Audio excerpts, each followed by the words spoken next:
Hello viewers, সবাইকে take টিপ পয়েন্টে স্বাগতম। আজকে আমরা ইফ এলস স্টেটমেন্ট নিয়ে আলোচনা করব।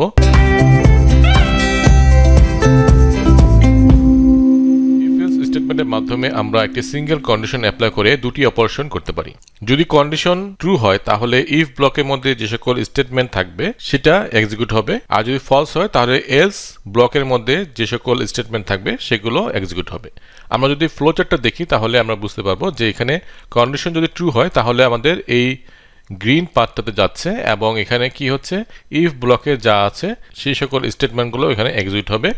আর যদি ফলস হয় তাহলে এই পাথে যাচ্ছে এবং এখানে যে এলসে যে সকল স্টেটমেন্ট থাকবে সেগুলো এক্সিকিউট হবে। তাহলে আমরা এটা ক্লিয়ারলি বুঝতে পারছি এফ এলস কীভাবে কাজ করছে ফ্লোচার্টের মাধ্যমে। এখন আমরা একটি প্রবলেম সলভ করব এই এফ এলস স্টেটমেন্টের মাধ্যমে।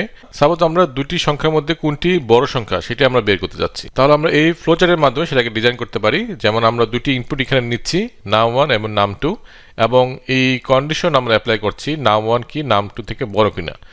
যদি ট্রু হয় তাহলে আমরা একটা প্রিন্ট করতেছি যে নাম্বার 1 হচ্ছে বড়, আর যদি ফলস হয় তাহলে আমরা এখানে প্রিন্ট করছি যে নাম্বার 2 হচ্ছে বড়। তাহলে আমরা এই ফ্লোচার্টটাকে এখন সলভ করব প্রোগ্রামের মাধ্যমে। আমরা এখন মেইন ফাংশনের মধ্যে দুটি ভেরিয়েবল ডিক্লেয়ার করব, ইন্ট নাম1 এবং নাম2 নামে, এবং আমি এখন প্রিন্টএফ এর মাধ্যমে ডিক্লেয়ার করব যে আমরা কি নিচ্ছি। এখানে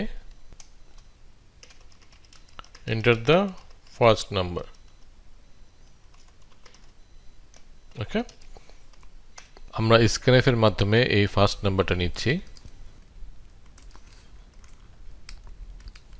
ঠিক একইভাবে আমরা সেকেন্ড নাম্বারটা নিব।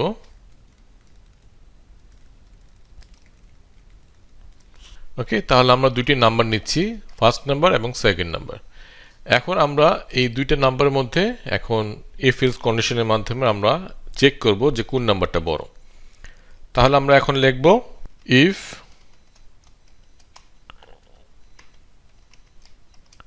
এই হচ্ছে আমাদের if else statement.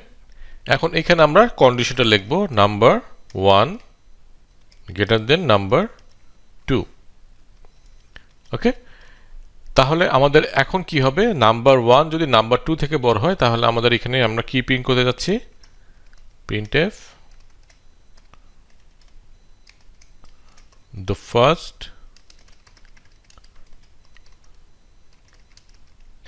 first number is the largest number, এবং আমরা এখানে ঠিক একইভাবে প্রিন্ট করব। এখানে আমরা এটা নিউ লাইন দেই, একইভাবে আমরা প্রিন্ট করব the second number is the largest number।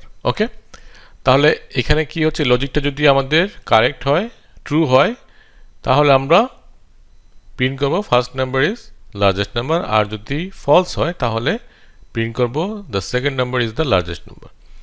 এখন আমরা দেখি যে আমাদের এই লজিকটা অনুযায়ী কাজ করছে কিনা। তাহলে এখন আমরা এটাকে রান করি। আমরা দিলাম ফার্স্ট নাম্বার দিলাম আমরা 100, সেকেন্ড নাম্বার দিলাম আমরা 200, তাহলে আমাদের second number is the largest number এটা আসবে, তাই তো? The second number is the largest number.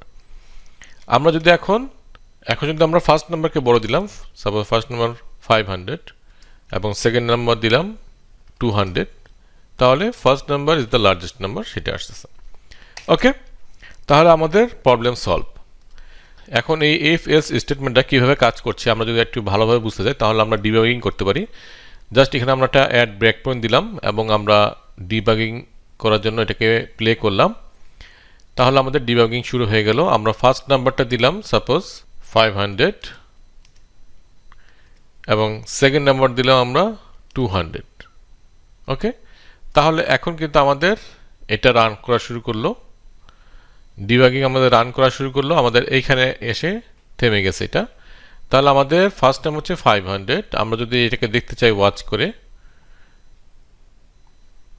এখানে আমরা দেখতে পাচ্ছি যে নাম্বার 1-এ আসছে 500 এবং নাম্বার 2-তে আসছে 200। এখন আমরা জাস্ট স্টেপ ইনটু দিব, তাহলে এটা চলে আসলো এইখানে। কারণ কি, নাম্বার 1 নাম্বার 2 থেকে বড়, এই কন্ডিশনটা ট্রু হয়ে গেছে, এই জন্য আমাদের এটা প্রিন্ট হবে। তারপরে আমাদের স্টেপ ইনটু দিলে আমাদের এখান থেকে বের হয়ে চলে আসলো। ওকে, তার মানে আমাদের শুধু এটা প্রিন্ট হবে। এখন যদি আমরা আবার ডিবাগিং করি। এখন আমি ফার্স্ট নাম্বারকে ছোট দিলাম এবং সেকেন্ড নাম্বারকে বড় দিলাম, তাহলে আমাদের কি হবে? এখানে আসলো, এখন এক্সিকিউশন শুরু হলো। আমাদের ওয়াচে যদি যাই আমরা দেখতে পাবো যে আমাদের নাম্বারটা কি দেখাচ্ছে। নাম্বার 1 আছে 100 এবং নাম্বার 2তে আছে 200। এখন আমরা স্টেপ ইনটু দিব, তাহলে আমাদের কিন্তু এই লজিকে কিন্তু আর প্রবেশ করে নাই, এই লজিকটা আমাদের স্কিপ করে গেছে, কারণ এটা এই কন্ডিশনটা ট্রু না, ফলস।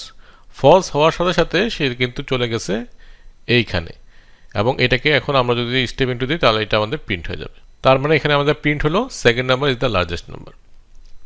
ওকে, তাহলে আশা করি বোঝা গেছে যে ইফ এলস কিভাবে কাজ করে। আমরা সামনে আরো কিছু এক্সাম্পল দেখব, ইফ এলস এর মাধ্যমে আরো কিছু প্রবলেম সলভ করার চেষ্টা করব। সো আজকের জন্য এটুকুই থাকুক, দেখা হবে নেক্সট ভিডিওতে। আল্লাহ হাফিজ।